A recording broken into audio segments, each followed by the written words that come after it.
Deep in the highlands of Peru, archaeologists uncovered something extraordinary: ancient chambers carved into stone, where even the softest whisper could transform into a booming echo.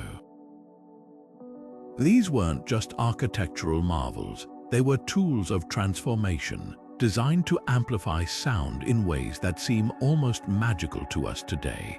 But for the people who built them, sound was far more than a physical phenomenon. It was a gateway to the divine, a force that could connect the living with the unseen, the earthly with the sacred. Across the globe, from the deserts of Egypt to the jungles of Mesoamerica, ancient civilizations harnessed sound in ways that still baffle modern science. How did they manipulate acoustics to create spaces where whispers could feel like thunder? What did they know about the power of sound that we're only beginning to understand? In this video, we'll journey into the heart of these mysteries, exploring how sound wasn't just a part of ancient rituals, it was the very essence of them. We'll uncover how sound shaped the spiritual practices of cultures long gone, and what their acoustic mastery might teach us about our own relationship with this invisible force. And it all begins with one of the most enigmatic sites on Earth, Stonehenge. What secrets does this ancient circle of stones hold about the role of sound in rituals?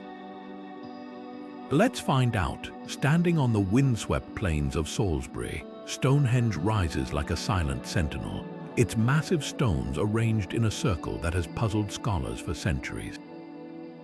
But beyond its imposing appearance lies a lesser-known secret, one that hums in the air itself. Recent studies have revealed that the arrangement of these stones isn't just about visual grandeur or astronomical alignment, it's about sound. Researchers have discovered that certain stones act like natural amplifiers, bouncing and concentrating sound waves in ways that create an eerie, almost supernatural auditory experience. Imagine standing at the center of this ancient circle, where even the faintest clap or chant could reverberate with a haunting intensity, filling the space with a deep, resonant hum. Archaeologists believe this wasn't an accident. The builders of Stonehenge may have intentionally designed the site to manipulate sound, creating an environment where rituals could take on a heightened, almost mystical quality. Some experts suggest that these acoustic properties were used to induce altered states of consciousness, allowing participants to transcend the everyday world and connect with something greater. The stones themselves may have acted as conduits, channeling sound in ways that amplified its spiritual power. It's a theory that challenges our modern understanding of ancient technology and hints at a profound relationship between sound, architecture, and the sacred. But Stonehenge is just the beginning. As we leave the windswept plains of England behind, we'll journey to the sun-baked sands of Egypt, where the ancient temples of Karnak and Luxor reveal another layer of this mystery. There, sound wasn't just a tool, it was a language, a way to communicate with the gods themselves. How did the ancient Egyptians use sound to elevate their rituals? That's where our exploration takes us next. In the shadow of towering obelisks and beneath the gaze of colossal statues, the temples of ancient Egypt were more than just places of worship. They were acoustic masterpieces. Built with precision and purpose, these sacred spaces were designed to amplify every chant, hymn, and prayer, transforming sound into an instrument of the divine. Picture yourself standing in the great hypostyle hall of Karnak, where 134 massive columns rise like a stone forest. As voices echoed through the hall, the sound waves danced off the surfaces, creating a symphony that felt as though it came not from human throats but from the gods themselves. The Egyptians understood something profound. Sound wasn't just heard, it could be felt. Central to these rituals was the sistrum, a sacred rattle that played a key role in honoring goddesses like Hathor, the deity of music, joy, and fertility. Crafted from bronze or wood, the sistrum produced a shimmering, metallic sound when shaken, a sound believed to ward off evil and invoke the presence of the divine. It wasn't just a musical instrument, it was a tool of transformation, its vibrations thought to purify the air and sanctify the space. Each shake of the sistrum wasn't just a noise, it was a call to the gods, a way to bridge the earthly and the eternal. But the Egyptians' use of sound went even deeper. They believed that sound vibrations had the power to cleanse and protect, not just physically but spiritually. Chants and hymns weren't merely songs, they were spells woven into the fabric of the temple to create an atmosphere where the divine could descend. The very architecture of these temples, their carefully calculated dimensions, the materials used, the placement of chambers, was engineered to enhance these vibrations, turning the entire structure into a kind of sacred instrument. In this way, sound became a language, a way to communicate with the gods and ensure their blessings. As we step away from the sunlit courtyards of Karnak and Luxor, we find ourselves drawn to another ancient civilization that wielded sound with equal reverence and ingenuity, the Maya. In the dense jungles of Mesoamerica, the Mayans built structures that not only honored their gods but also harnessed the power of sound in ways that continue to astonish archaeologists today. What secrets did they uncover about the relationship between sound and the sacred? That's where our journey leads us next. Deep within the lush jungles of Mesoamerica, the Maya built structures that were more than just feats of engineering. They were instruments of sound designed to echo with the rhythms of the cosmos. Among these, the Mayan ball courts stand out as one of the most fascinating examples of how sound and ritual intertwined. These courts weren't just places for sport, they were sacred arenas where the physical and spiritual worlds collided. The game played here, known as pits, was far more than a competition. It was a ceremony, a battle of life and death, and a way to commune with the gods. And at the heart of this ritual was sound. The acoustics of these ball courts were nothing short of extraordinary. Built with steep, sloped walls and long, narrow playing fields, the courts were designed to amplify every sound, from the thud of the rubber ball hitting the ground to the sharp slap of a player's hand against its surface. When the ball struck the walls, the echo reverberated like thunder, a sound the Maya believed was the voice of their gods. In their cosmology, thunder was the sound of the rain god Chok speaking, and the echoes in the ball court were thought to mimic his voice, signaling his presence and approval. But the purpose of these sounds went even deeper. The Maya believed that the acoustics of the court could reveal divine messages. The way the ball bounced, the intensity of the echoes, and even the direction of the sound waves were interpreted as omens, predicting everything from the success of a harvest to the outcome of a battle. Some researchers suggest that the players themselves may have been seen as conduits, their movements and the sounds they created serving as a form of communication with the gods. It's a powerful reminder that for the Maya, sound wasn't just a physical phenomenon. It was a bridge to the divine, a way to interpret the will of the gods and ensure their favor. As we leave the echoing ball courts of the Maya behind, we find ourselves drawn to another ancient civilization that harnessed the power of sound, not just for ritual but for healing. The ancient Greeks, with their deep understanding of music and harmony, believed that sound could restore balance to the body and mind. From the soothing melodies of the lyre to the rhythmic chanting of hymns, the Greeks saw sound as a tool for both physical and spiritual well-being. How did they use sound to heal, and what can we learn from their ancient practices? That's where our exploration takes us next. In the sun-drenched hills of ancient Greece, sound wasn't just an art form, it was medicine. At the heart of this belief were the Asclepieions, sacred healing temples dedicated to Asclepius, the god of medicine. These sanctuaries were more than places of physical healing. They were spaces where sound itself was thought to mend the body and soul. Imagine walking through the tranquil courtyards of an Asclepieion, where the air hummed with the soft strains of lyres and the rhythmic chants of priests. For the ancient Greeks, this wasn't just music. It was therapy, a way to restore harmony to those who sought healing. The use of sound in these temples was deeply intentional. Patients would undergo a process known as incubation, where they slept in the temple, often to the accompaniment of soothing melodies. The Greeks believed that certain musical scales or modes had specific effects on the mind and body. For example, the Dorian mode was thought to inspire strength and courage, while the Phrygian mode could calm the spirit and ease anxiety. These carefully chosen sounds were designed to align the patient's inner rhythms with the natural order, promoting both physical and emotional recovery.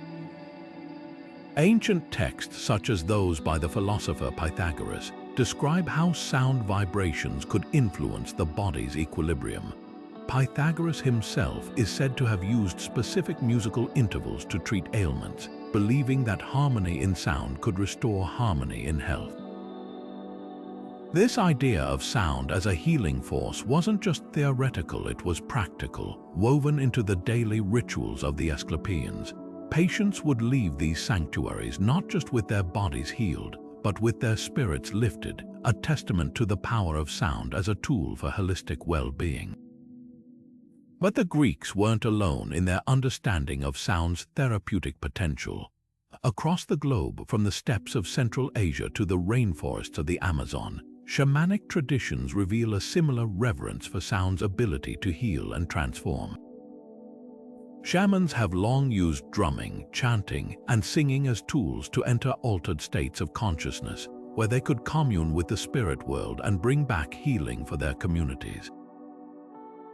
The steady beat of a drum, for instance, wasn't just a rhythm, it was a heartbeat, a pulse that connected the shaman to the deeper currents of life itself.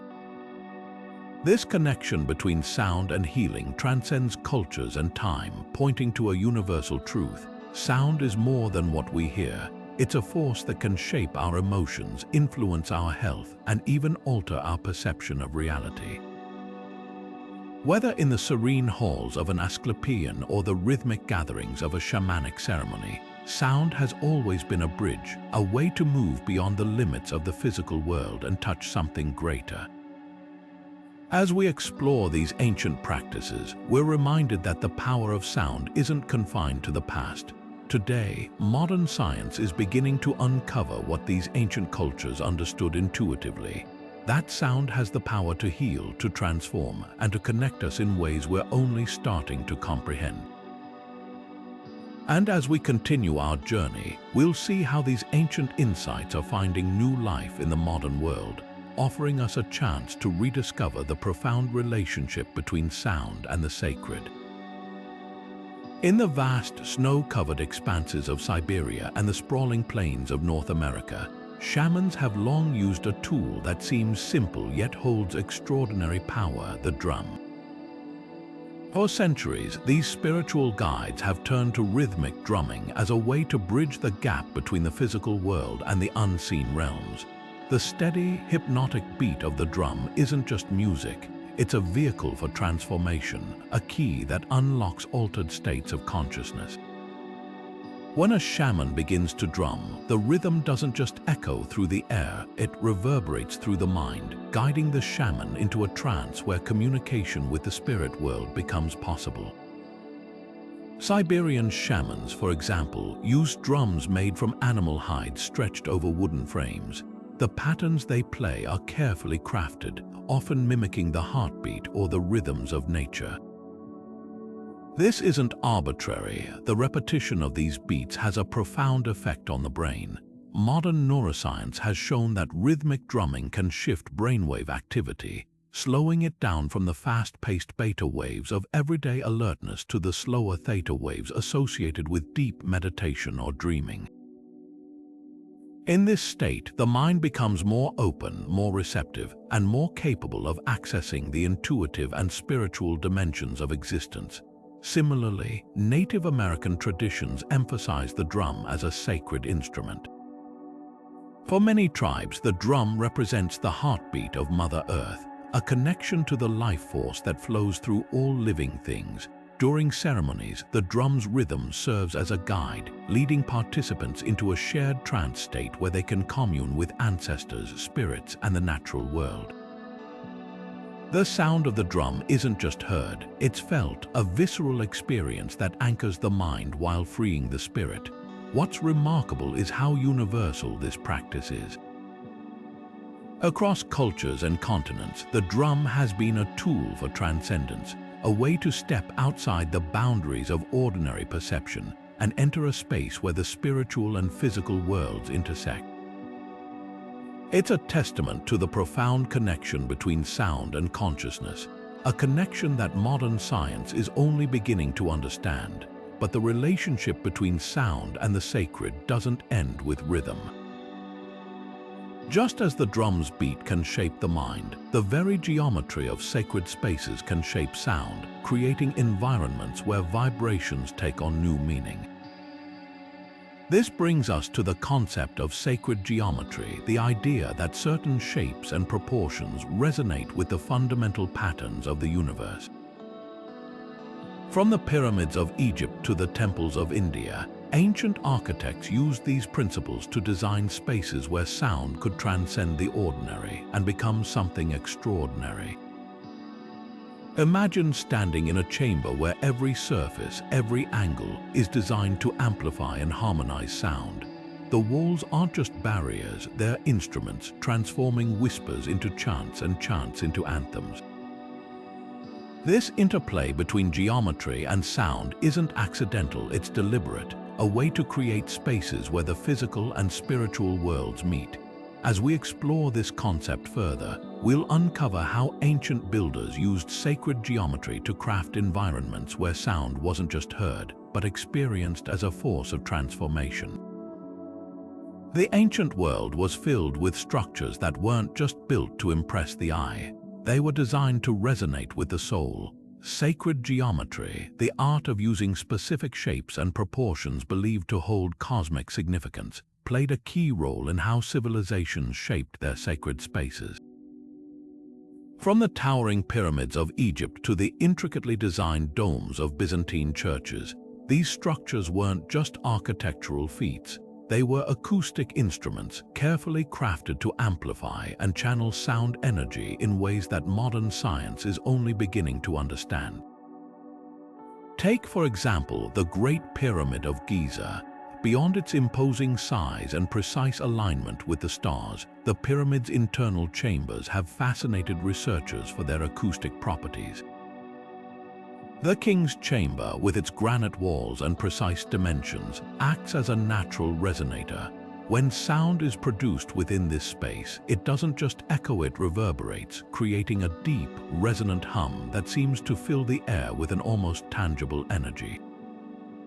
Some researchers suggest that the pyramid's builders intentionally designed these chambers to amplify specific frequencies, turning the structure into a kind of giant tuning fork. The vibrations produced here may have been used in rituals, helping participants enter meditative or trance-like states where they could connect with the divine. This idea isn't unique to Egypt. Across the globe, from the domes of Islamic mosques to the circular stone chambers of Neolithic Europe, sacred spaces were often designed with sound in mind. The dome, in particular, became a hallmark of sacred architecture. Its curved surface allows sound waves to travel in unique ways, creating a sense of immersion and resonance that can feel almost otherworldly. In Byzantine churches, for instance, the domes were often adorned with intricate mosaics, but their true magic lay in their acoustics. When chants or prayers were sung beneath these domes, the sound would swirl and amplify, filling the space with a sense of divine presence. Modern research has begun to validate what ancient builders seemed to know instinctively. The study of cymatics, which explores how sound waves can create geometric patterns in materials like sand or water, reveals a fascinating connection between sound and shape. When specific frequencies are played, they cause particles to arrange themselves into intricate, symmetrical designs patterns that mirror the sacred geometries found in ancient architecture. This suggests that the shapes and proportions used by ancient civilizations weren't arbitrary. They were rooted in a deep understanding of how sound interacts with matter, creating spaces where vibrations could be harnessed for spiritual and ritual purposes. As we move from the physical structures of sacred geometry to the living traditions that keep these practices alive, we find ourselves drawn to the ancient Vedic traditions of India. Here, sound takes on a new dimension, not just as a physical force, but as a cosmic one. The Vedas, some of the oldest known texts in the world, describe sound as the very fabric of the universe, a vibration that underlies all creation. Chanting, in particular, plays a central role in Vedic rituals, where specific mantras are believed to resonate with the fundamental frequencies of existence. These mantras aren't just words, they're carefully crafted sequences of sound, designed to align the individual with the rhythms of the cosmos. When chanted correctly, they create vibrations that ripple through the body and mind, harmonizing the individual with the larger universe. It's a practice that has endured for thousands of years, a testament to the enduring power of sound as a tool for spiritual transformation. And as we explore these ancient traditions, we're reminded that the relationship between sound and the sacred is as relevant today as it was in the distant past. As we continue our journey, we'll see how these ancient insights are being rediscovered in the modern world, offering us new ways to understand the profound connection between sound, geometry, and the sacred.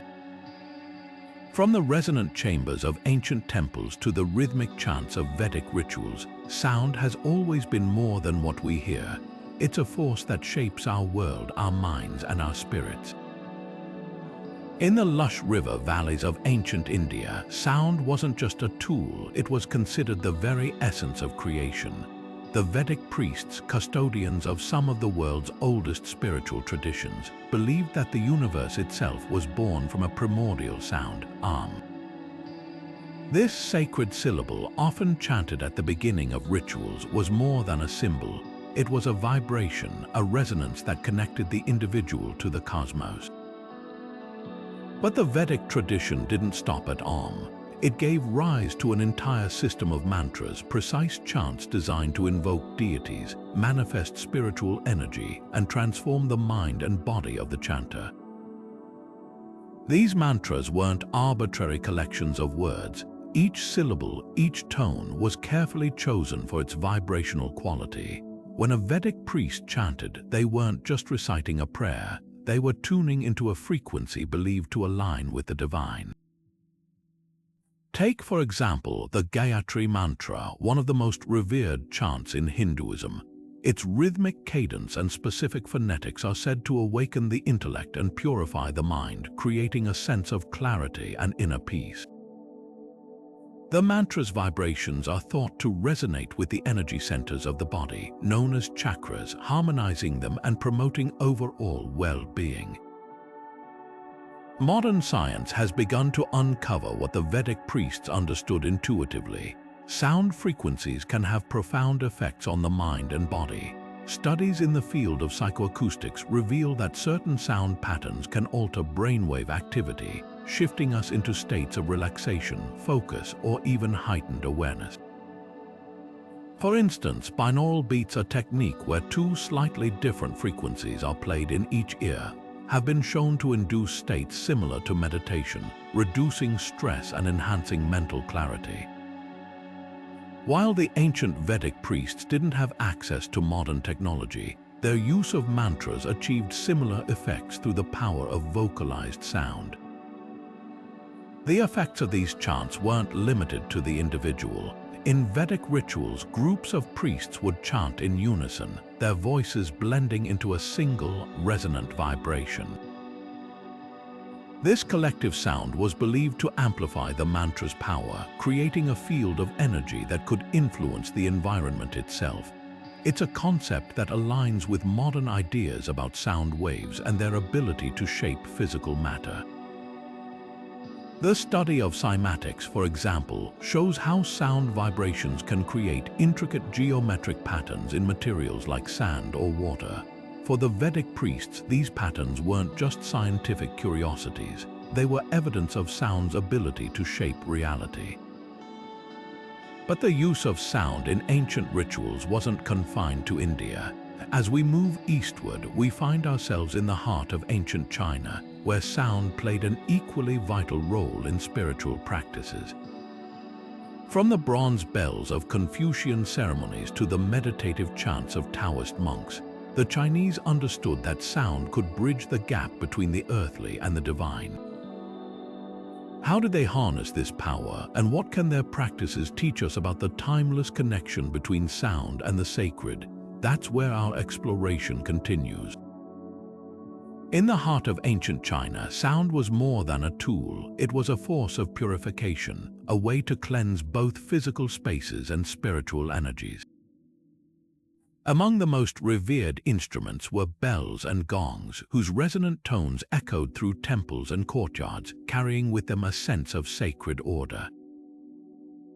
These weren't just musical instruments, they were sonic guardians believed to ward off malevolent spirits and harmonize the flow of energy or chi within a space. The craftsmanship behind these bells and gongs was nothing short of extraordinary. Cast from bronze and tuned with precision, each instrument was designed to produce specific tones that aligned with cosmic principles. The ancient Chinese believed that every sound had a corresponding vibration in the universe, and by striking the right note, they could bring the earthly realm into harmony with the heavens. For example, the banjong, a set of bronze bells, was often used in rituals to create a symphony of tones that were thought to resonate with the five elements: wood, fire, earth, metal, and water.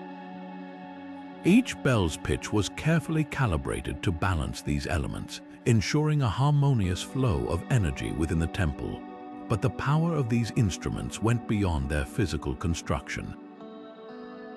The act of striking a bell or gong was itself a ritual, a moment of intention where sound became a bridge between the material and the spiritual.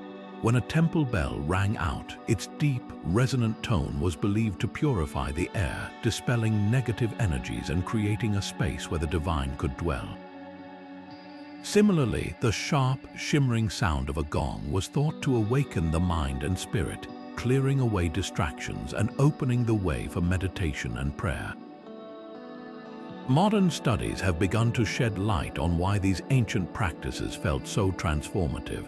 Research in psychoacoustics has shown that certain sound frequencies can indeed influence our mental and emotional states. The deep, low tones of a bell, for instance, have been found to induce a sense of calm and grounding, while the higher frequencies of a gong can stimulate alertness and clarity. It's a fascinating parallel to the ancient Chinese understanding of sound as a balancing force, one that could harmonize both the external environment and the internal landscape of the mind. Ancient texts such as the I Ching and the Book of Rites offer further insight into the spiritual significance of these instruments. They describe how the sound of bells and gongs was used to mark important moments in rituals, signaling transitions between the mundane and the sacred. The vibrations were thought to ripple not just through the air but through time itself, connecting the present moment with the eternal rhythms of the cosmos. As we explore these ancient practices, it's impossible not to wonder about the broader implications of sound in Chinese culture. Beyond the temples and rituals, sound played a crucial role in another deeply spiritual practice: burial rites. Here, sound wasn't just a tool for purification. It was a way to guide the soul on its journey to the afterlife. From the haunting melodies of ritual flutes to the rhythmic chants of mourners, ancient Chinese burial ceremonies reveal yet another layer of the profound connection between sound and the sacred.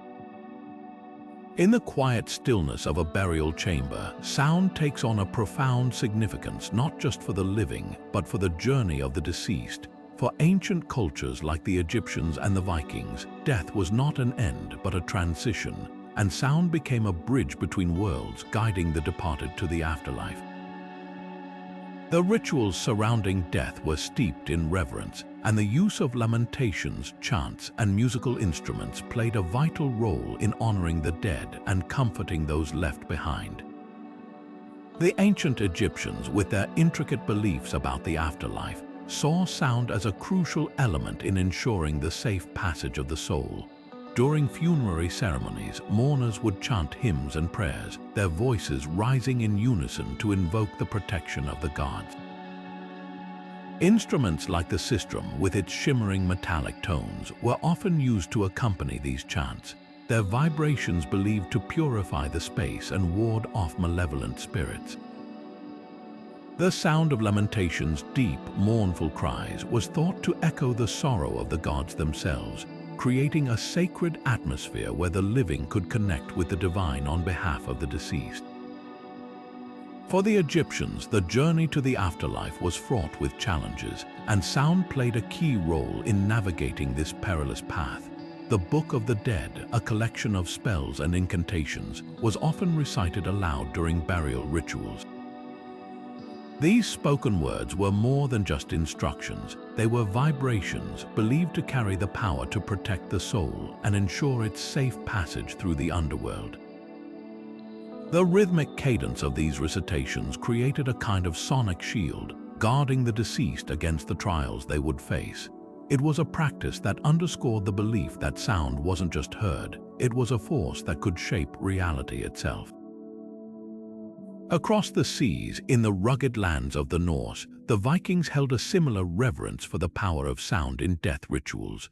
For them, the afterlife was a place of honor, and the journey there was marked by solemn ceremonies filled with music and song.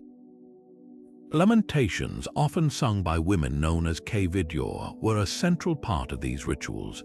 These songs were not just expressions of grief, they were acts of storytelling, recounting the deeds of the deceased and ensuring their memory lived on. The haunting melodies of these laments were believed to guide the soul to Valhalla, the hall of the slain, where warriors would feast with the gods. Musical instruments also played a key role in Viking funerary practices. The lyre, a long, curved horn, was often used to mark the beginning of a burial ceremony, its deep, resonant tones signaling the start of the soul's journey. Drums, too, were common, their steady beats providing a rhythm that mirrored the heartbeat of life itself.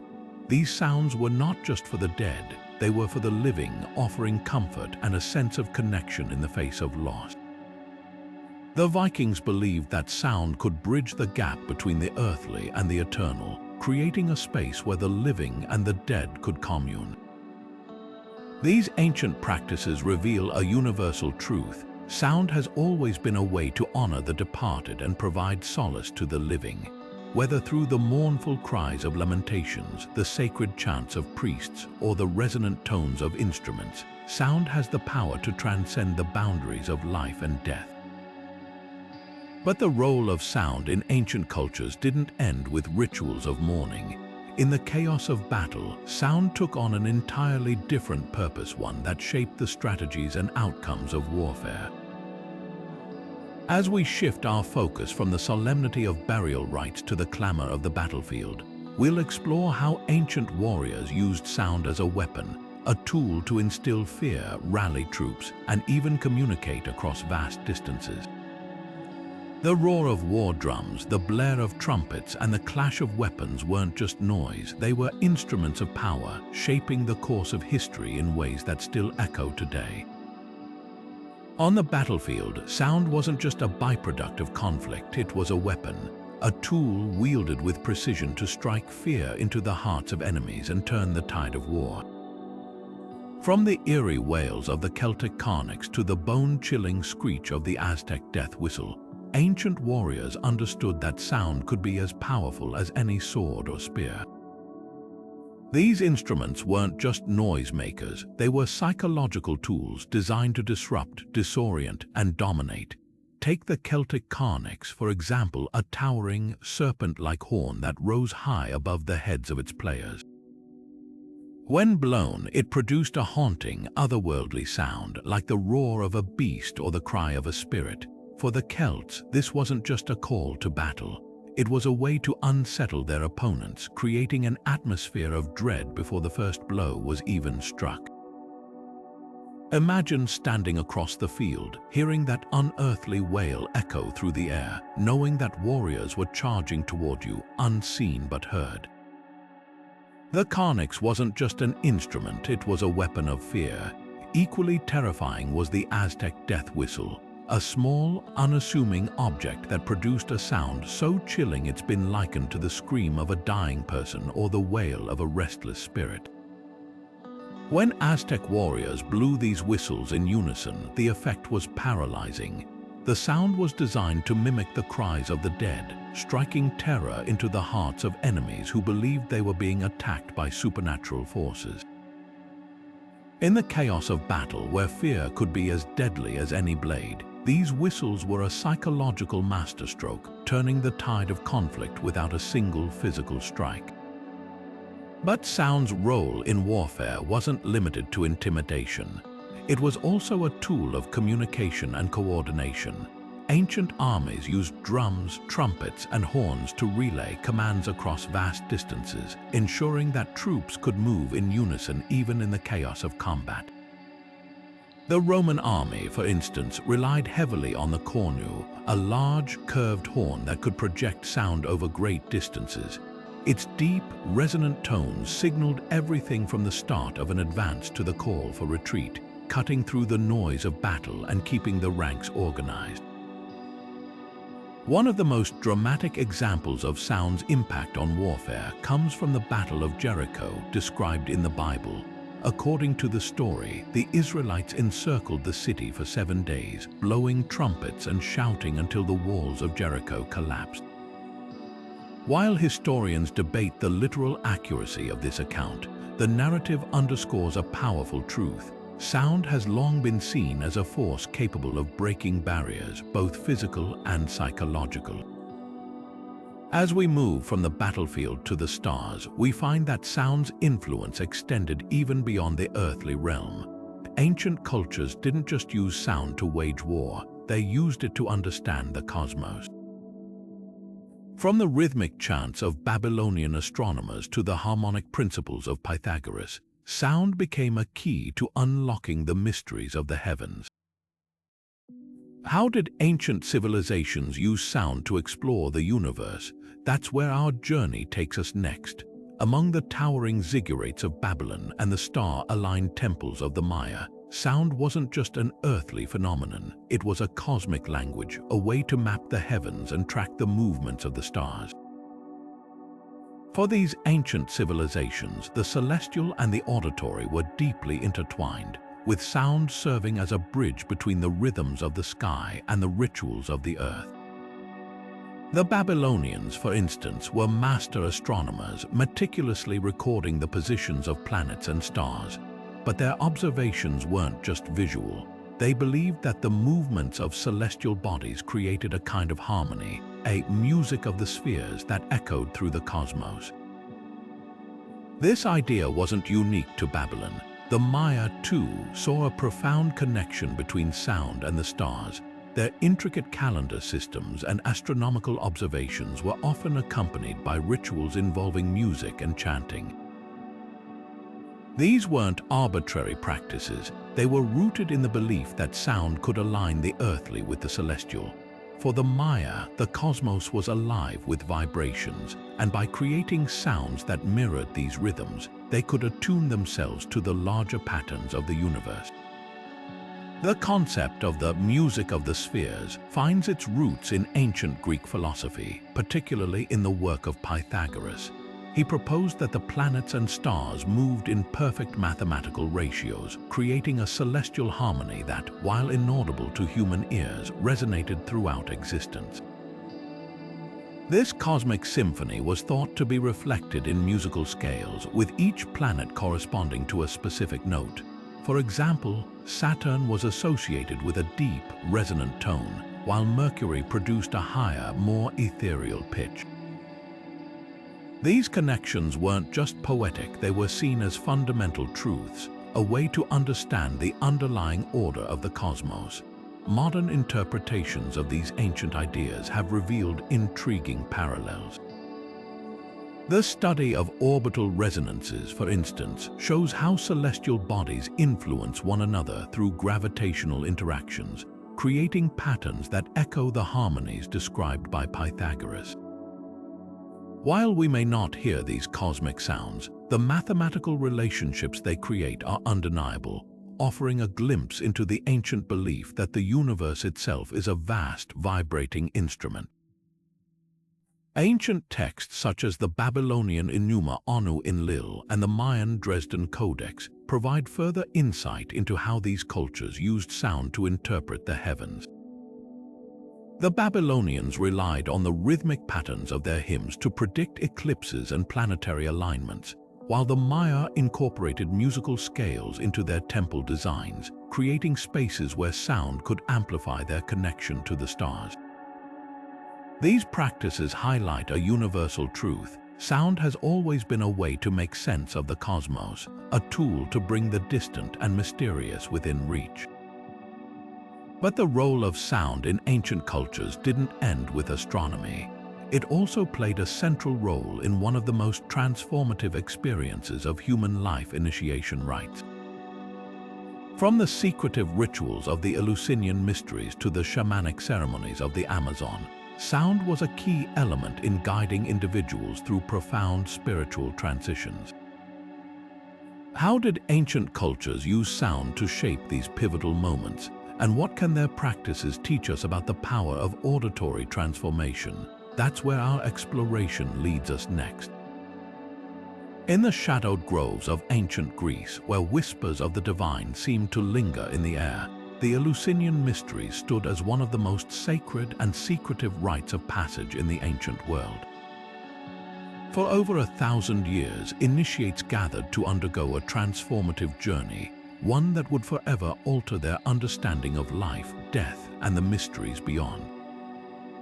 At the heart of these rituals was sound, not just as an accompaniment, but as a force of profound change.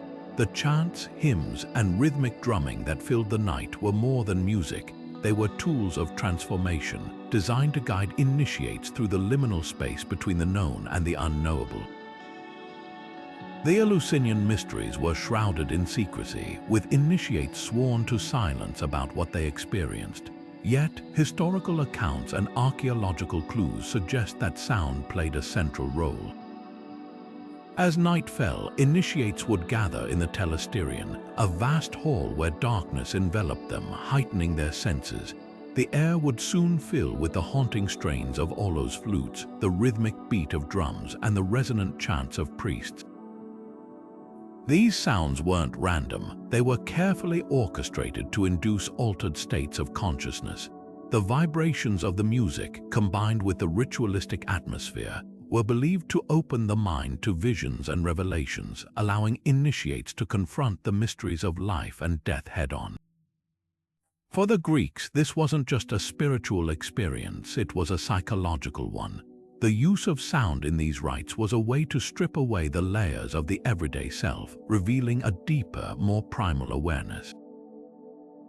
Initiates would emerge from the mysteries forever changed, their understanding of the cosmos expanded, their connection to the divine deepened.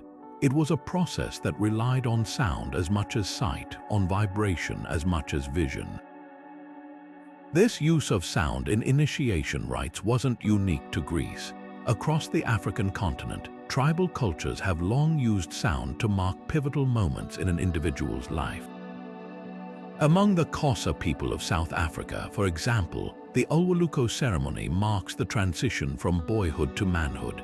During this rite, the rhythmic chanting of elders and the deep, resonant tones of drums create a sonic environment that prepares young men for their new roles in society. The sounds aren't just background noise, they're integral to the transformation, helping to instill courage, focus, and a sense of belonging. Similarly, in the rainforests of the Amazon, indigenous tribes use sound to guide initiates through shamanic journeys.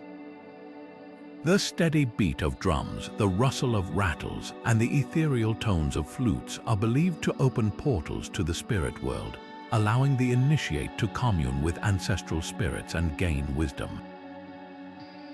These rituals, though vastly different in form, share a common thread: the belief that sound can act as a bridge, carrying the initiate from one stage of life to the next. As we move from the sacred groves of Eleusis to the fertile fields of the ancient world, we find that sound's transformative power extended beyond individual rites of passage. In the agricultural practices of ancient civilizations, sound became a tool for ensuring prosperity and harmony with the natural world. From the rhythmic chants of farmers to the ceremonial drumming that marked planting and harvest seasons, sound was woven into the very fabric of agricultural life. How did these ancient cultures use sound to cultivate not just crops, but a deeper connection to the earth? That's where our journey continues. In the fertile fields of ancient civilizations, sound wasn't just a tool for rituals or warfare, it was a vital part of agriculture, a way to communicate with the earth itself. Across cultures, farmers believed that the right sounds could coax life from the soil, encourage growth, and ensure a bountiful harvest. From rhythmic chants to ceremonial drumming, these practices reveal a deep connection between sound and the natural world, a connection that shaped the way entire communities cultivated their land. Take, for example, the Hopi people of North America. For centuries, they've used sound as a way to harmonize with the cycles of nature. During planting and harvest seasons, the Hopi would gather to perform ceremonial chants, their voices rising and falling in unison with the rhythms of the earth. These chants weren't just songs, they were prayers, a way to call upon the spirits of the land and sky to bless their crops. The Hopi believed that sound carried intention, that the vibrations of their voices could ripple through the soil, awakening the seeds and encouraging them to grow. Similarly, the Inca of South America saw sound as a bridge between the human and natural worlds. In the highlands of the Andes, where the land is rugged and the climate unpredictable, the Inca relied on their understanding of sound to ensure agricultural success. Drumming played a key role in their rituals, with the steady beat of drums often used to mimic the sound of rain. This wasn't just symbolic, it was a way to invoke the life-giving rains that their crops depended on. The Inca believed that by recreating the sounds of nature, they could influence the weather itself, coaxing the skies to open and nourish their fields. This idea of sound as a tool for shaping the natural world wasn't limited to the Americas. In ancient China, farmers would use bells and gongs during planting and harvest ceremonies, their resonant tones believed to purify the land and drive away harmful spirits. The sound of these instruments was thought to create a harmonious environment, one where crops could thrive and the community could prosper. Even the rhythmic songs sung by farmers as they worked the fields served a purpose, not just to pass the time, but to align their labor with the rhythms of the earth, ensuring that every action was in harmony with the natural order. What's fascinating is how these ancient practices align with modern scientific understanding. Studies in plant biology have shown that certain sound frequencies can indeed influence plant growth, with vibrations stimulating cellular activity and encouraging stronger roots and healthier leaves. While ancient farmers may not have understood the science behind these effects, their intuitive use of sound reveals a profound awareness of its power to shape the living world. But sound's role in ancient cultures didn't stop at agriculture. It also played a central role in one of humanity's oldest traditions, storytelling. Long before the written word, stories were passed down through spoken tales, their rhythms and cadences carrying the wisdom of generations. From the fireside gatherings of tribal societies to the grand halls of ancient kings, sound was the medium through which history, myth, and culture were preserved. As we explore this connection between sound and storytelling, we'll uncover how ancient civilizations used the spoken word not just to entertain, but to teach, inspire, and connect. The tales they told weren't just stories, they were living traditions, shaped by the voices that carried them and the listeners who absorbed them.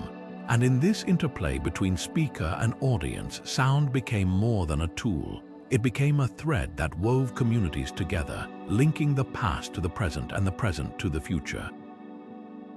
Long before the written word, stories weren't just told, they were performed, brought to life through the power of sound.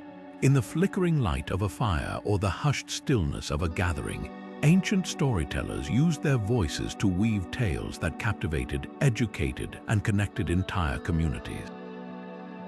These weren't just recitations, they were experiences shaped by rhythm, tone, and melody to evoke emotion, spark imagination, and preserve the wisdom of generations. For cultures around the world, sound was the heartbeat of storytelling, a tool that transformed words into living memories. Take the Norse skalds, for example. These masterful poets and storytellers were more than entertainers. They were keepers of history, entrusted with preserving the deeds of heroes and the lineage of kings.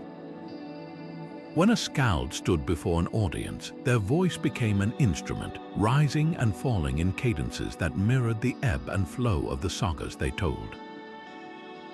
The rhythm of their words wasn't just poetic, it was purposeful, designed to draw listeners into the world of the story. The rise and fall of their tone conveyed the tension of battle, the sorrow of loss, or the triumph of victory, making the tales feel immediate and alive. And sometimes the skalds would accompany their stories with the gentle strum of a harp or the resonant pluck of a lyre, adding layers of sound that deepened the emotional impact. Across the African continent, the griots played a similar role, but with a unique cultural twist. These storytellers, historians, and musicians were the living libraries of their communities, preserving not just the facts of history, but the spirit of their people. A griot's performance was a masterclass in the art of sound. Their voice, rich with inflection and rhythm, carried the weight of generations, while the melodies of instruments like the kora, a harp-like stringed instrument, added texture and depth to their tales. The griots didn't just recount events, they evoked the emotions, struggles, and triumphs of the past, ensuring that the stories resonated on a deeply human level. What these traditions reveal is that storytelling was never just about the words themselves. It was about how those words were delivered, the rise and fall of a voice, the pulse of a rhythm, the haunting beauty of a melody. These elements transformed stories into something more than entertainment. They became a way to teach lessons, preserve culture, and forge connections across time and space. The power of sound allowed stories to transcend the limitations of language, reaching into the hearts of listeners and embedding themselves in memory. But the use of sound in ancient cultures didn't stop at storytelling. It also played a central role in one of humanity's most profound practices, meditation. From the sacred chants of Buddhist monks to the resonant tones of Tibetan singing bowls, sound became a tool for inner transformation, a way to quiet the mind and open the spirit. How did ancient civilizations use sound to achieve states of deep meditation? And what can their practices teach us about the relationship between sound and consciousness? That's where our journey leads us next.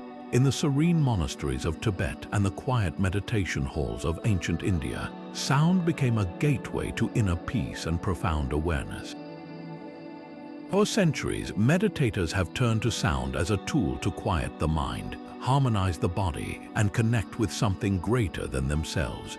From the resonant tones of Tibetan singing bowls to the intricate practices of Hindu Nada yoga, these traditions reveal a deep understanding of how sound can shape consciousness and foster transformation. But how does sound achieve this, and what can we learn from these ancient practices today?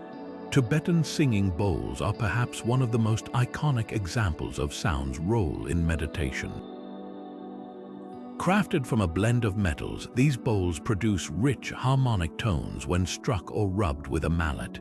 The sound they create isn't just soothing, it's transformative. When a bowl is played, its vibrations ripple through the air and into the body, creating a sensation that can be felt as much as heard. These vibrations are believed to align the body's energy centers or chakras, promoting balance and relaxation. Modern science supports this idea, showing that certain sound frequencies can synchronize brain waves, shifting the mind from a state of alertness to one of deep calm.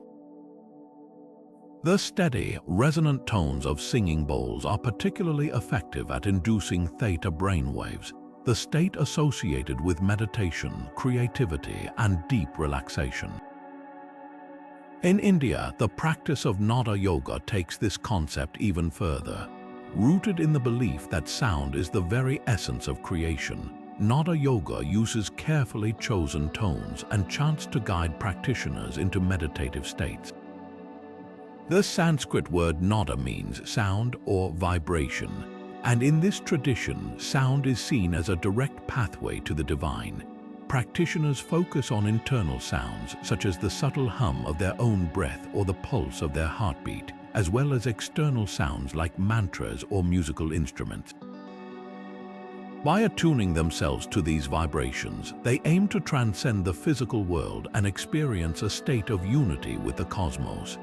Ancient texts like the Hatha Yoga Pradipika and the Upanishads describe Nada Yoga in detail, emphasizing the importance of sound in achieving higher states of consciousness.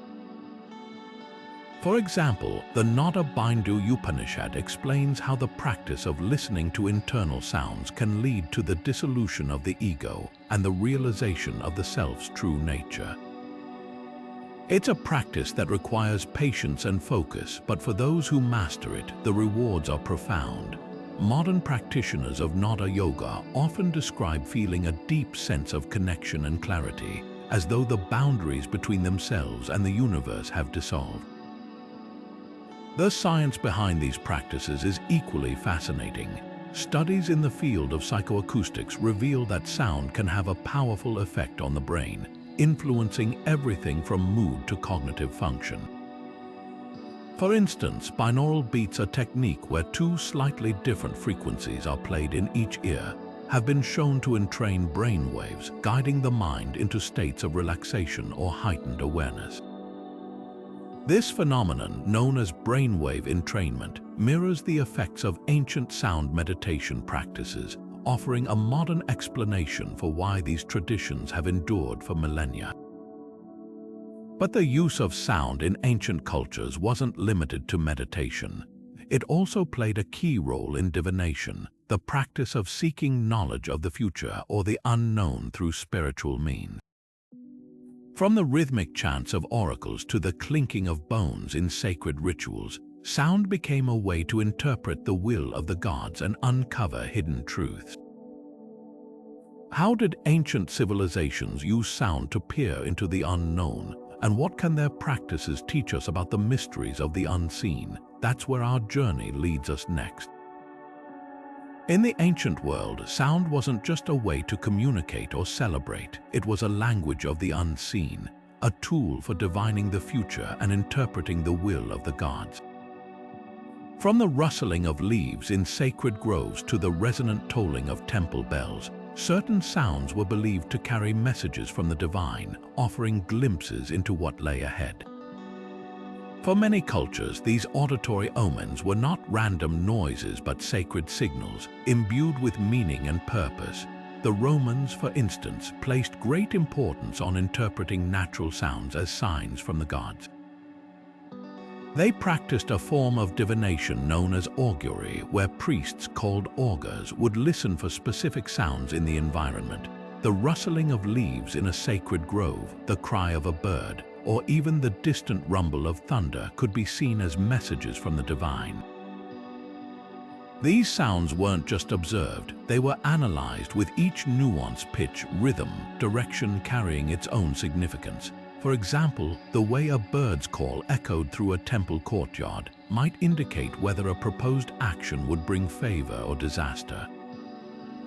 The Romans believed that the gods spoke through the world around them, and sound was one of their most direct channels of communication. The Celts, too, turned to sound as a way to uncover hidden truths. In their sacred oak groves, druids would listen intently to the whispers of the wind and the creaking of branches, interpreting these sounds as messages from the spirit world. The Celts believed that every tree, every breeze carried the voices of their ancestors and deities. They also used instruments like the carinx, a long, curved horn, not just in battle but in rituals where its haunting tones were thought to summon spirits and reveal insights about the future. For the Celts, sound was a bridge between the earthly and the ethereal, a way to tap into the wisdom of the unseen. These practices reveal a fascinating truth. Ancient cultures saw sound as more than a physical phenomenon. It was a medium through which the divine could communicate, a way to decode the mysteries of fate. But sound's role in divination wasn't limited to listening. It also played a part in active rituals where the creation of specific sounds was believed to influence the outcome of events. In many traditions, the ringing of bells or the clinking of bones in a divination ritual wasn't just symbolic. It was thought to open channels to the spiritual realm, allowing practitioners to receive guidance and clarity. As we explore these ancient practices, it's impossible not to notice how deeply sound was woven into the fabric of spiritual life. But sound's influence didn't stop at divination. It also played a central role in another powerful expression of human connection: dance. Across cultures, dance was more than movement. It was a rhythmic dialogue with the divine, a way to embody the sacred through the union of sound and motion. How did ancient civilizations use sound to elevate their dance rituals? And what can their practices teach us about the interplay of rhythm and spirituality? That's where our journey leads us next.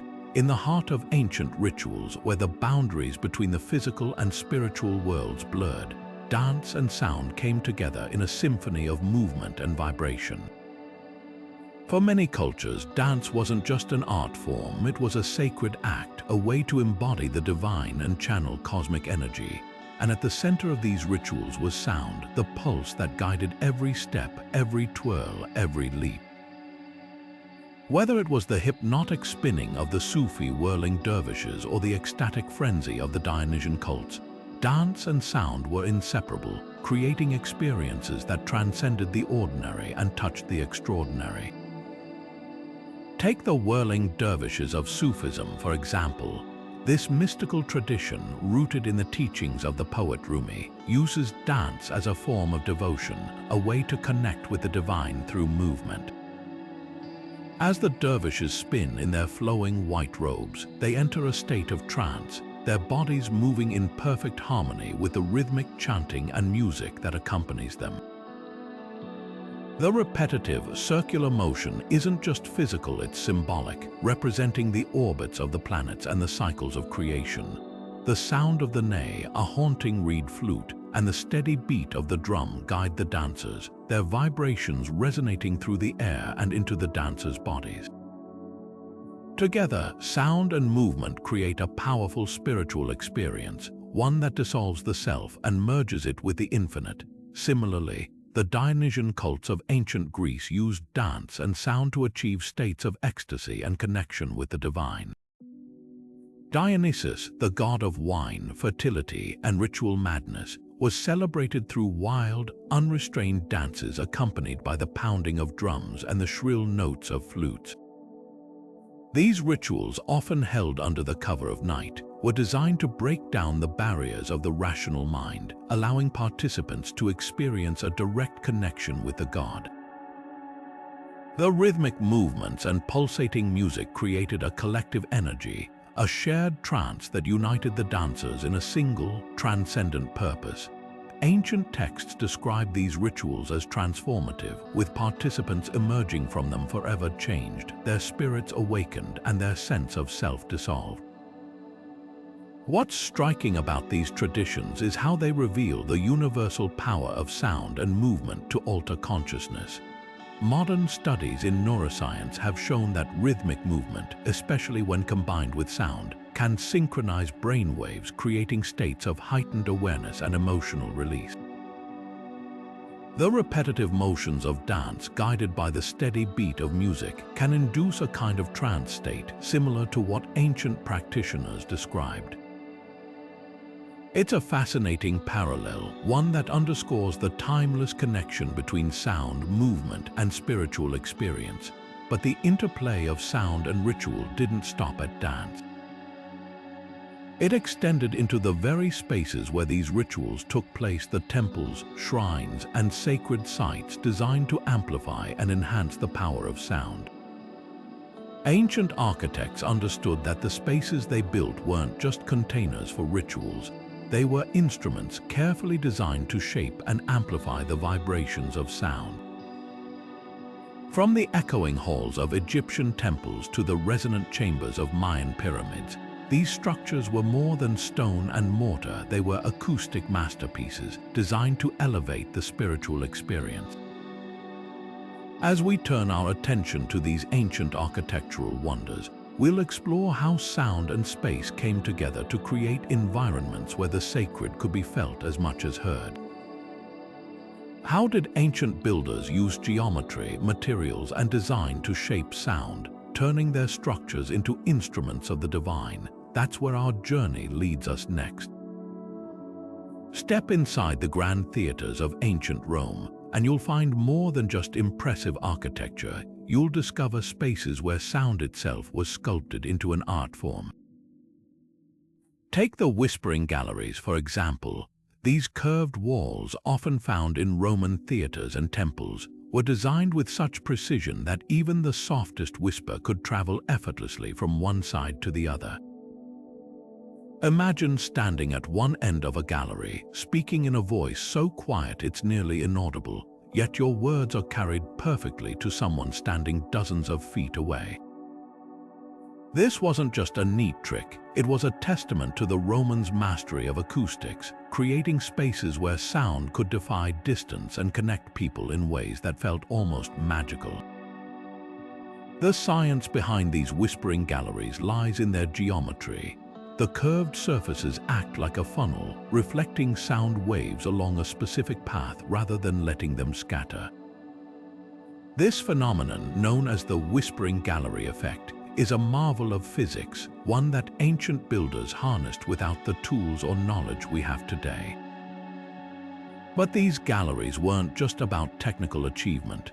They had a deeper purpose: to amplify the voices of priests, orators, and performers, ensuring their messages resonated with clarity and power.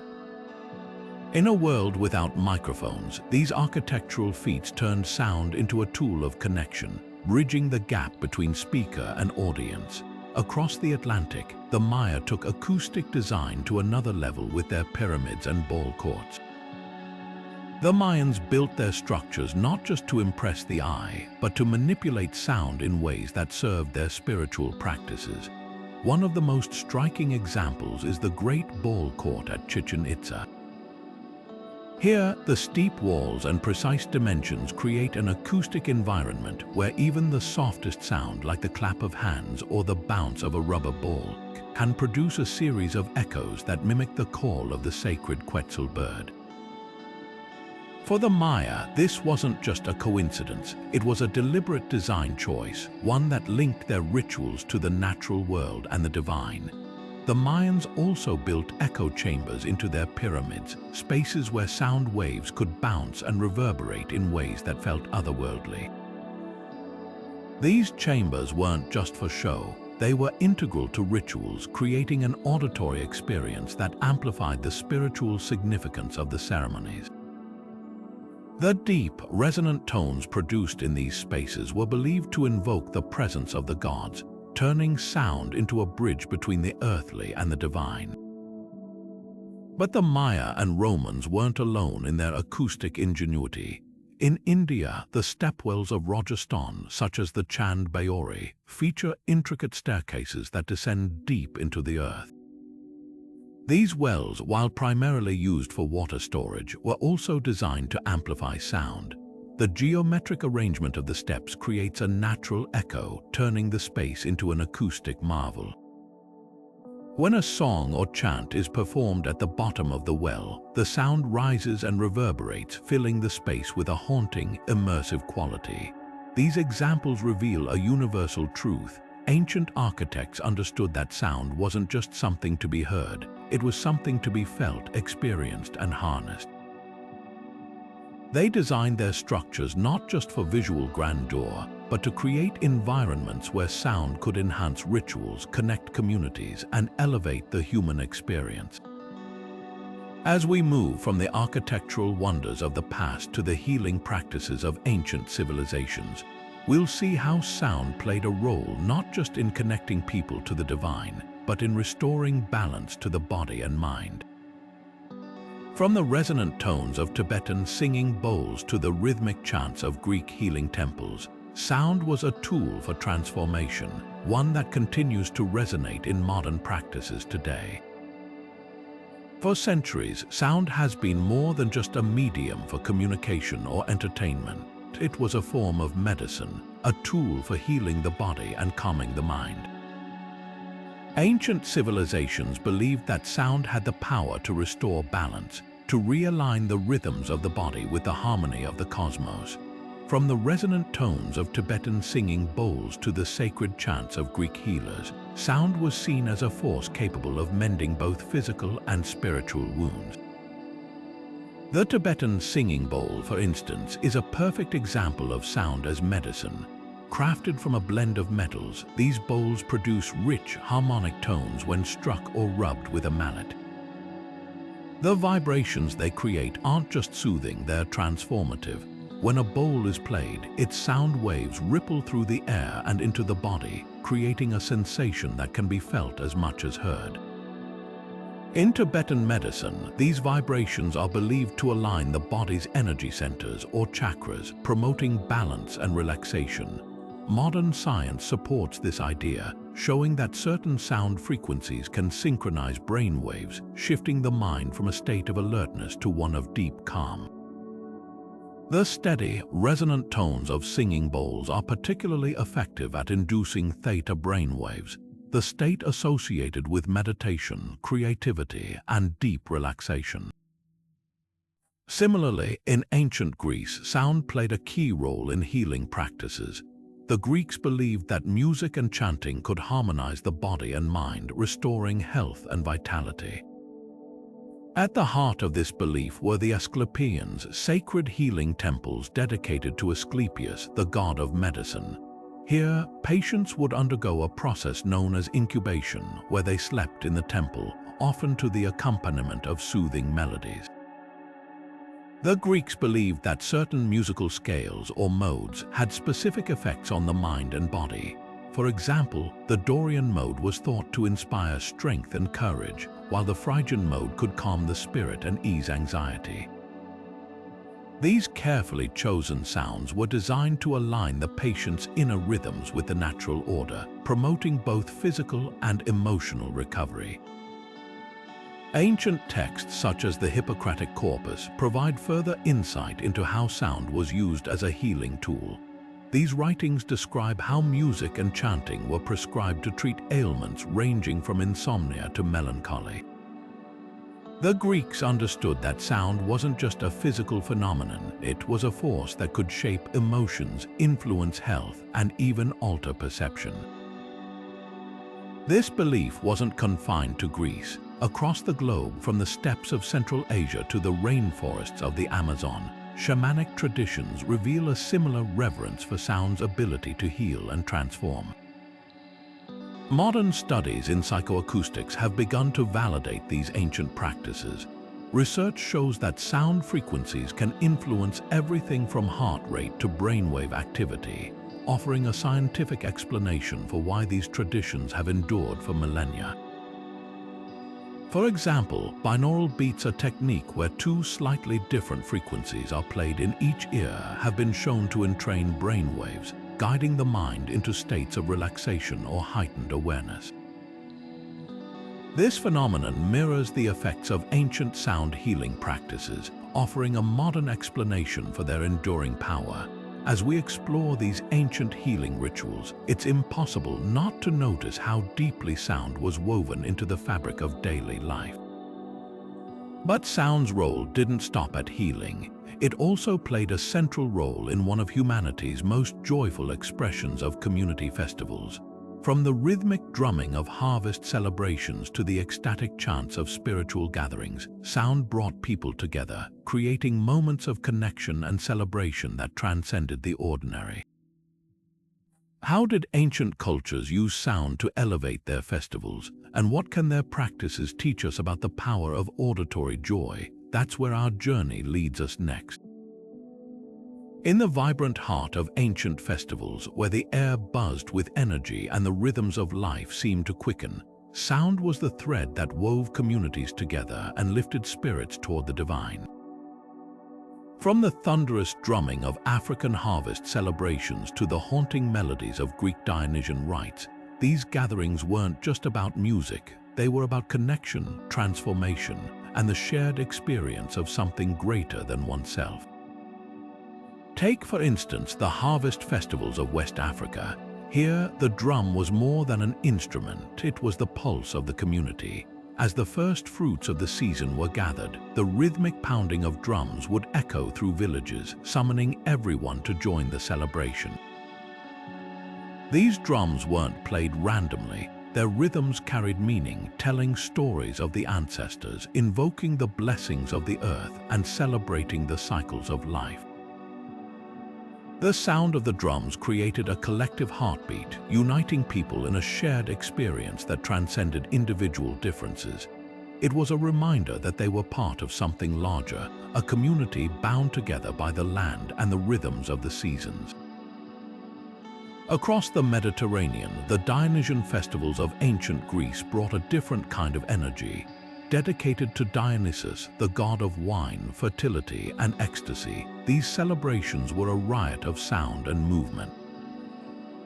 Flutes wailed, drums pounded, and voices rose in wild, unrestrained chants as participants danced in a frenzy of abandon. The goal wasn't just to celebrate, but to lose oneself in the moment, to break free from the constraints of daily life and connect with the divine. The sound of the flutes in particular played a key role, their high, piercing notes cutting through the air and guiding the dancers into states of trance. For the Greeks, this wasn't just revelry, it was a spiritual experience, a way to tap into the raw, primal energy of life itself. In Mesoamerica, the Aztecs celebrated the festival of Huitzilopochtli, a springtime ritual dedicated to the maize gods. Here, the sound of conch shells being blown echoed through the streets, their deep, resonant tones signaling the start of the festivities. The Aztecs believed that these sounds carried the voices of the gods, calling the people to gather and give thanks for the coming harvest. The rhythmic beating of drums and the chanting of priests created a powerful auditory tapestry, one that connected the people to the cycles of nature and the divine forces that governed their lives. What these festivals share is the understanding that sound has the power to unite, to elevate, and to transform. Whether through the steady beat of a drum or the soaring notes of a flute, sound created a shared experience that brought people together in celebration and devotion. It was a way to honor the gods, to give thanks for the bounty of the earth, and to reaffirm the bonds of community. But sound's role in ancient cultures didn't stop at celebration. It also played a key part in one of humanity's most profound pursuits, the quest to understand the future. From the rhythmic chants of oracles to the clinking of bones in sacred rituals, sound became a tool for prophecy, a way to interpret the will of the gods and uncover hidden truths. How did ancient civilizations use sound to peer into the unknown? And what can their practices teach us about the mysteries of the unseen? That's where our journey leads us next. In the sacred groves of Delphi, where the air seemed to hum with an otherworldly energy, sound was more than just a natural phenomenon, it was a divine language. The Oracle of Delphi, one of the most revered figures in the ancient world, sat at the heart of this mystical site, delivering prophecies that shaped the fate of nations. But the oracle didn't speak alone. The rustling of the sacred laurel leaves, the whispering of the wind through the temple's columns, and even the distant echoes of flowing water were believed to carry messages from the gods. These sounds weren't just background noise, they were part of a sacred dialogue, a way for the divine to communicate with the mortal world. The process of divination at Delphi was deeply tied to sound. Before delivering her prophecies, the oracle would enter a trance-like state, often induced by inhaling the vapors rising from a chasm in the earth. But it wasn't just the vapors that guided her, it was the sounds around her. The rustling of the laurel leaves, in particular, was seen as a sign of Apollo's presence, the god of prophecy. The ancient Greeks believed that every whisper, every echo carried meaning, and it was the oracle's task to interpret these auditory omens. Her voice, when she spoke, was said to be not her own, but that of Apollo himself, channeled through the sacred sounds of the grove. This connection between sound and prophecy wasn't unique to Greece. In ancient Rome, the Sibyls, prophetesses who served as intermediaries between the gods and humanity, also relied on sound to convey their visions. The Sibylline books, a collection of prophetic writings, were said to contain the whispered revelations of these seers, who often delivered their prophecies in a state of ecstatic frenzy.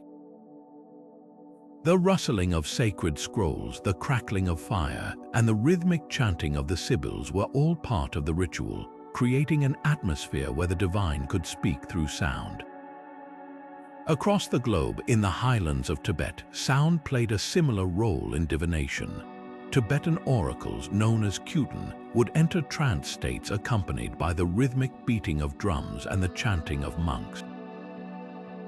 These sounds were believed to open portals to the spirit world, allowing the oracle to receive messages from deities and guide their communities. The deep, resonant tones of the drums weren't just background music. They were tools of transformation, shaping the oracle's consciousness and facilitating their connection to the unseen. Modern interpretations of these practices offer fascinating insights. Researchers in the field of psychoacoustics have found that certain sounds, particularly rhythmic and repetitive ones, can induce altered states of consciousness. The steady beat of a drum, for instance, can synchronize brainwaves, shifting the mind into a state of heightened receptivity. This phenomenon, known as brainwave entrainment, mirrors the effects described in ancient texts, suggesting that the use of sound in prophecy wasn't just symbolic, it was deeply rooted in human psychology. As we reflect on these ancient practices, it's clear that sound was more than a tool for divination. It was a bridge between the seen and the unseen, a way to tap into the mysteries of existence. Whether through the rustling of leaves, the chanting of priests, or the rhythmic pounding of drums, sound created a space where the divine could speak and humanity could listen. As we near the end of our journey, we'll bring together the threads of this exploration, examining how these ancient insights into sound continue to resonate in our modern world. From the sacred rituals of the past to the scientific discoveries of today, the power of sound remains a profound force, one that connects us not just to each other, but to the very essence of the universe itself. From the resonant chambers of Stonehenge to the sacred chants of Vedic priests, our journey through the ancient world has revealed one undeniable truth: sound has always been more than what we hear. It's a force, a bridge between the earthly and the divine, a tool for healing, a language of the cosmos, and a means of transformation.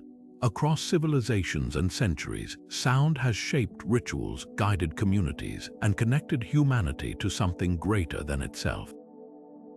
The ancient Greeks used sound to heal the body and calm the mind, while the Maya crafted ball courts where echoes carried the voices of their gods. The Egyptians saw sound as a way to purify spaces and protect souls, and the shamans of Siberia used rhythmic drumming to journey into the spirit world. From the haunting tones of the Celtic carnix to the precise vibrations of Tibetan singing bowls, these cultures understood that sound wasn't just a physical phenomenon, It was a living, breathing energy that could shape reality itself. What's remarkable is how these ancient practices resonate with modern science. Today, we're beginning to uncover the mechanisms behind what these civilizations understood intuitively. Studies in psychoacoustics and brainwave entrainment reveal that sound can influence our emotions, alter our consciousness, and even heal our bodies. The vibrations that ancient priests and shamans harnessed are now being explored in fields like sound therapy and meditation, showing that the wisdom of the past still holds profound relevance. But beyond the science, there's something deeply human about these practices. They remind us that sound is more than a tool, it's a connection, a way to share stories, celebrate life, and honor the mysteries of existence. Whether through the rhythmic drumming of a festival, the solemn chants of a funeral, or the ecstatic dances of a ritual, sound has always been a way to express what words alone cannot. As we close this exploration, it's worth asking, what mysteries of sound are still waiting to be uncovered? How much more can we learn from the ancient wisdom that saw sound as a force of creation, connection, and transformation?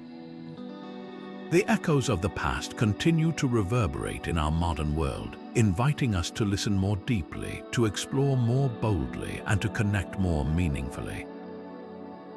What do you think? How has sound shaped your own life, and what secrets do you believe it still holds? Share your thoughts in the comments below. I'd love to hear your perspectives.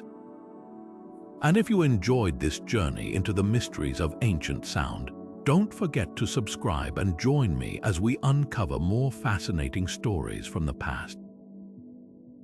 Until next time, keep listening, because sometimes the most profound truths are the ones we hear in the silence between